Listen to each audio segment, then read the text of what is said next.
नमस्कार, मी गायत्री पुणेकर न्यूजकडून. प्रचाराची धामधूम जोरात सगळीकडे सुरू झालेली आहे आणि आता आपण आहोत प्रभाग क्रमांक 41 म्हणजे आमचाच उंदरी हा एरिया.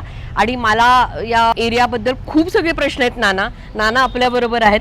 नाना, तुम्ही आता चौथ्यांदा या निवडणुकीसाठी उभे आहात, पण मला असं वाटतं मी जिव्हाळ्याने थोडे जास्त पण प्रश्न विचारेन, कारण मी याच भागामध्ये राहते. खूप सगळे प्रॉब्लेम्स आहेत. डेव्हलप होणारा एरिया जरी म्हटलं असलं किंवा म्युन्सिपाल्टीच्या एरियामध्ये पण आलेला आहे, पण त्या मानाने काही आपल्याला सुविधा पण त्या अवेलेबल होत नाही. तर याबद्दल तुमचं काय म्हणणं आहे? सर्वात प्रथम तुमच्या चॅनलच्या माध्यमातून सर्व नागरिकांना नमस्कार करतो. जे प्रभाग क्रमांक 41 आहे हा पूर्वी प्रभाग क्रमांक 26 होता. नव्याने जे समाविष्ट गावं झालेत पहिल्यांदाच पुणे महानगरपालिकेमध्ये, उंडरी असेल, पिसुळे असेल, वडाचेवाडी असेल, होळकरवाडी असेल, हांडेवाडी, अवतरवाडी, हे नव्याने समाविष्ट झालेली गाव आहेत पुणे महानगरपालिकेत. आणि जो जुना आमचा प्रभाग क्रमांक 26 होता त्या प्रभागामध्ये जवळजवळ आतापर्यंत मी माझ्या 3 टर्ममध्ये जवळजवळ 1000 कोटीहून विकास कामं या ठिकाणी केलेले आहे. प्रामुख्याने या भागातला जो जिव्हाळ्याचा प्रश्न तुम्ही मला जसं तिकडे भेडसवता तसा इथला जिव्हाळ्याचा प्रश्न होता, म्हणजे पिण्याच्या पाण्याचा पाणी अजिबात नाहीये, मूलभूत सुविधापासून वंचित होते भाग. आणि जरी आपण म्हणतोय की तो महानगरपालिकेमध्ये इन्क्लूड झालेला असला तरी महानगरपालिकेची कुठलीच सेवा मिळत नाही आपल्याला.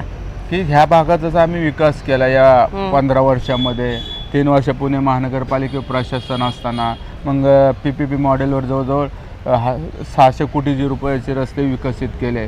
परत बॅडमिंटन हॉल असन, हॉस्पिटल असन, गार्डन असन, जलतरण तलाव असन, ज्येष्ठ नागरिक विरंगुळा केंद्र असन, देशातलं पहिलं प्रभू श्रीरामाचं शिल्प असन, त्याचबरोबर स्वर्गीय गोपीनाथ मुंडेंच्या नावाने 4 एकर गार्डन असन, त्याचबरोबर आमचे स्वर्गीय गोपीनाथ मुंडे नावाने हे असं हिंदू हृदय बाळासाहेब ठाकरेंच्या नावाने फुटबॉल ग्राउंड आणि 4 एकरात, त्याचबरोबर कौसरबाग या ठिकाणी इंटरनॅशनल स्केटिंग ग्राउंड बनवलं.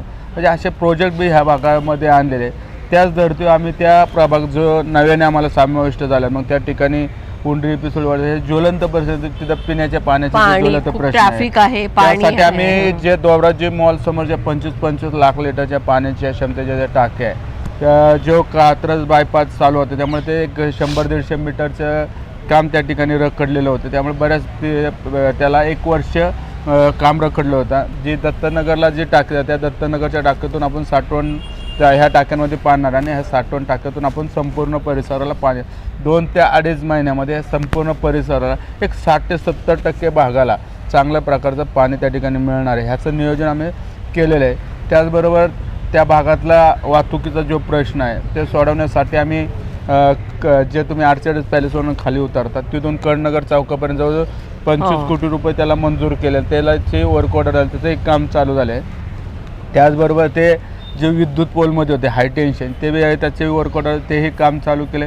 कडनगर चौक ते हांडेवाडी बायपास जसा कोरिंथियन क्लबच्या मागून जातो त्याला 80 कोटी रुपये टाकले. तोही रस्ता आपण बाहेरून काढतोय, पायऱ्या रस्ता काढतोय. त्याजवळ उंडरी कडनगर चौक ते उंडरी गाव जो 18 मीटरचा रस्ता आहे त्याचा रस्त्याचं रुंदीकरण करून तेही रस्ता सुरळीत करतोय. असेच कामं आम्ही जे संपूर्ण पिसुळी, वडाचेवाडी, होळकरवाडी, हांडेवाडी, अवतरे हे मी PPP मॉडेल जसं ह्या भागामध्ये पुणे शहरात पहिल्यांदा PPP मॉडेलवर रस्ते केले आणि जवळजवळ 6 किलोमीटरचे रस्ते पूर्ण केलेले. टोटल 20 किलोमीटरचे रस्ते, 12 किलोमीटरचे रस्ते आम्ही ह्याच्यात पकडले. तसंच तिथल्या सर्व एकत्र बिल्डरला घेऊन आम्ही त्या ठिकाणी जे आपण क्रेडिट नोट ह्याला देतो पुण्यामध्ये, ती क्रेडिट नोट इथं वापरून पुणे महानगरपालिकेच्या वतीने बजेटमध्ये एवढा निधी मिळत नाही, पण असेच PPP मॉडेलवर त्या भागातही मला काम करायचं आहे. तिथे परत स्वच्छतेचे बरेचसे त्यासाठी आम्ही स्वच्छता कायमस्वरूपी चांगली कशी राहील त्यासाठी एक आमची स्वतःची टीम त्या ठिकाणी डायरेक्ट जनतेशी संपर्क साधून संपूर्ण परिसर कचरामुक्त कसा होईल, त्याचबरोबर ट्रॅफिकमुक्त कसा होईल, त्याचबरोबर संपूर्ण परिसरातल्या ज्या सोसायट्या आहे त्यांचं संपूर्ण मेंटेनन्सचा खर्च हा पाण्याच्या टँकरमध्ये जातो. त्यामुळे संपूर्ण परिसर मला प्रभाग क्रमांक 41 पहिल्यांदा टँकरमुक्त करायचा आहे. हे असं आमचं व्हिजन आहे. एक व्हिजन घेऊन शिवसेना पक्ष आमचे 4ही उमेदवार, मी असन, स्वातीताई टकले असन, मच्छिंद्र दगडे असन, सारिकाताई पवार असन, स्वातीताई टकले जिल्हा परिषद सदस्य असन त्या भागात त्यांनी काम केलं आहे. मच्छिंद्र दगडे पिसोळीचा सरपंच असताना त्या भागात त्यांनी काम केलं आहे. त्यांना आता आम्ही जी 14 गावं पुणे महानगरपालिकेत घेतली होती त्या 14 गावांची एक कमिटी केली होती. त्यामध्ये स्वाती टकले होते, मच्छिंद्र दगड होते. त्यांनी त्या भागात चांगला निधी आणून त्या शासन तिथेही कामं चालू केलेली आहे. सारिकाताई पवार आमच्या एक सामान्य कुटुंबातली महिला आहे, हांडेवाडी रोडला राहते. तिचंही त्या परिसरात चांगलं काम आहे. त्यांचा समाज मोठ्या प्रमाणामध्ये एक चांगलं आमचं पॅनल एक व्हिजन घेऊन जनतेसमोर जाणार आहे. कारण विकासाला आम्ही जास्त महत्त्व देतो आणि विकासाच्या मुद्द्यावर आम्ही जनतेला आव्हान घालतो आणि खूप प्रतिसाद आमच्या ह्या पॅनलला मिळतो आहे. आणि जसं एकनाथ शिंदे साहेबांनी जे काम त्या महाराष्ट्राच्या सर्वसामान्य जनतेसाठी जे ऐतिहासिक निर्णय घेतले, जवळजवळ 70 वर्ष एवढे निर्णय, जेवढे 70 वर्ष एवढे निर्णय झाले तेवढे 2.5 वर्षामध्ये एकनाथ शिंदे साहेबांनी घेतलेले निर्णय हे सर्व निर्णय मुख्यमंत्री लाडकी बहीण योजना असेल, वारकरी शेतकऱ्यांसाठी, विद्यार्थ्यांसाठी, मुलींसाठी, महिलांसाठी, हे सर्व निर्णय आम्ही तळागाळापर्यंत पोहोचवतो आहे. आणि साहेबांना मानणारा एक मोठा वर्ग या सर्व पुणे शहरात आलं आहे, त्याला निश्चितच त्याचा फायदा होणार आहे. पण एक व्हिजन आमचं असणार आहे आणि ते व्हिजन निश्चितच आम्ही या प्रभागाचा चेहरामोहरा बदलल्याशिवाय राहणार आहे. असं प्रकारचं एक चांगलं व्हिजन त्या ठिकाणी करणार आहे. तुम्ही म्हणल्याप्रमाणे अजून उंडरी हे गावामध्ये जे काय आजूबाजूचे जे सगळी गाव आहे, त्या गावामध्ये ज्या सोसायट्याच्या आजूबाजूला जे MATPHच्या जागा सोडलेल्या आहे, त्या लवकरात लवकर पुणे महानगरपालिकेमध्ये ताब्यात घेऊन त्याच्या वेगवेगळ्या आरक्षण नागरिकाच्या दृष्टीने तिथं त्या नागरिकांना काय पाहिजे, गार्डन पाहिजे, मुलांसाठी खेळण्यासाठी ग्राउंड पाहिजे, स्विमिंग पूल पाहिजे, पोलीस चौकी पाहिजे, त्याचबरोबर हॉस्पिटल पाहिजे, त्याचबरोबर अजून काही त्या ठिकाणी करायचे. आम्ही नागरिकांशी संवाद साधून नागरिकांना त्या भागात काय हवं आहे ते आम्ही त्या आमच्या व्हिजनमध्ये आहे. त्या प्रकारचं आमचं व्हिजन घेऊन त्या संपूर्ण गावाला चांगल्या प्रकारचं डेव्हलपमेंट, चांगलं व्हिजन, चांगलं प्रकारचा प्रभाग कसा होईल त्यासाठी आमचा प्रयत्न आहे. आता तुम्ही म्हणालात पाण्याचा प्रश्न तुम्ही सोडवणार आहात, रस्त्यांचा प्रश्न तुम्ही सोडवणार आहात, पण सगळ्यात महत्त्वाचं उंदरी चौकात आणि याच्यात ना तिथे खूप ट्रॅफिक जाम होतं, जड वाहनांमुळे ॲक्सिडेंट्स पण खूप मोठ्या प्रमाणावर होतात.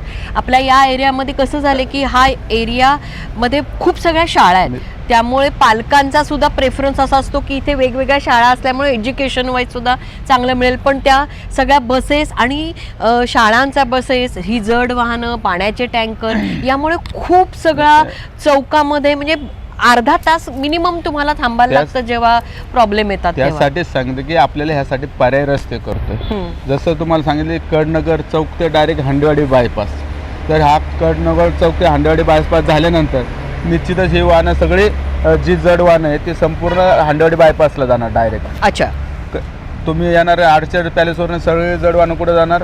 डायरेक्ट हांडेवाडी बायपासला, म्हणजे तुमच्या उंडरी गावठाणात जाणार नाही. तिथून मोहम्मदवाडील जे आहे ते आम्ही डायरेक्ट कोरियन क्लब तर डायरेक्ट असा केला की देसा हॉस्पिटल हा बायपास करतो डायरेक्ट न्याती चौक आणि तसा डायरेक्ट हांडेवाडी बायपास. म्हणजे जी जड वाहतूक आहे ही संपूर्ण वाहतूक बाहेरून आपण फिरवतो आहे. त्यामुळे जे मध्यवर्तीचा जो भाग आहे त्यामुळे नागरिकांना चौकामध्ये ट्रॅफिक जाम होतं ते होणार नाही. हे संपूर्ण परिसरातले रस्ते आता डेव्हलपमेंट चालू आहे त्या ठिकाणी आणि रस्त्याचे कामं चालू आहे. ते जवळजवळ 1 वर्षामध्ये सगळे रस्ते पूर्ण होतील.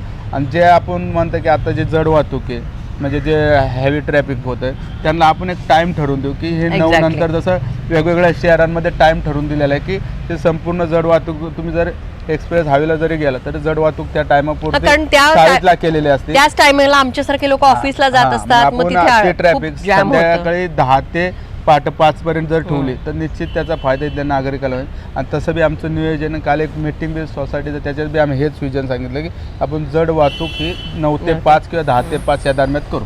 हे आमचं विजन. अजून एक थोडासा म्हणजे डेव्हलप होतोय एरिया आपला, पण त्या मानाने पब्लिक ट्रान्सपोर्ट अवेलेबल नाही आहे. वेगवेगळ्या प्रकारा प्रॉपर पद्धतीने इथे बस स्टॉप्स नाही आहेत, बसेसच्या वेळा आपल्याला नीट माहिती नाही, कनेक्टिव्हिटी त्या पद्धतीने डेव्हलप झालेली नाही आहे. तर याविषयी काय सांगाल? 3 वर्ष पुणे महानगरपालिके प्रशासन असल्यामुळे या नागरिकांचा जो प्रश्न असतो ते आम्ही सभागृहात मांडत असतो, पण ते 3 वर्ष कुठंतरी दबलं गेलेलं आहे. त्यामुळे निश्चितच ह्या ज्या PMPLच्या बसेस असेल त्याचा टाईम टेबल असेल, पुढं बस पोचत नसेल, निश्चितच आम्ही निवडून आल्यानंतर पहिले जे ह्या भागातले प्रश्न आहेत त्या प्रश्नावर आम्ही सभागृहात आवाज उठवणार आणि ते प्रश्न सोडवण्याचा प्रयत्न निश्चित आम्ही त्या ह्याने करून घेणार. आणखीन एक महत्त्वाचा आणि शेवटचा प्रश्न इथे की हा आपला एरिया डेव्हलप तर होतोय, पण तो डेव्हलपमेंट ती अनइव्हन आहे.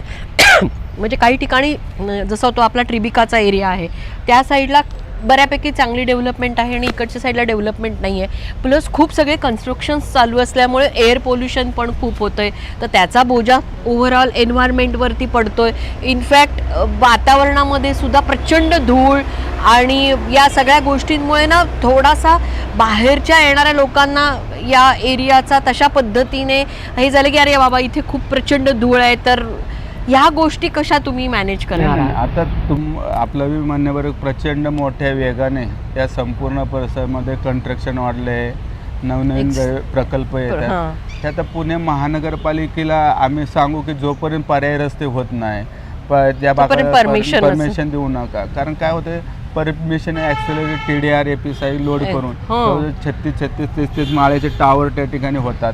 हे पुणे महानगरपालिकेला तुमचं म्हणणं बरं, पण आम्ही हे जोपर्यंत निवडून येतो तोपर्यंत आम्ही सभागृहात आवाज उठवू शकत नाही.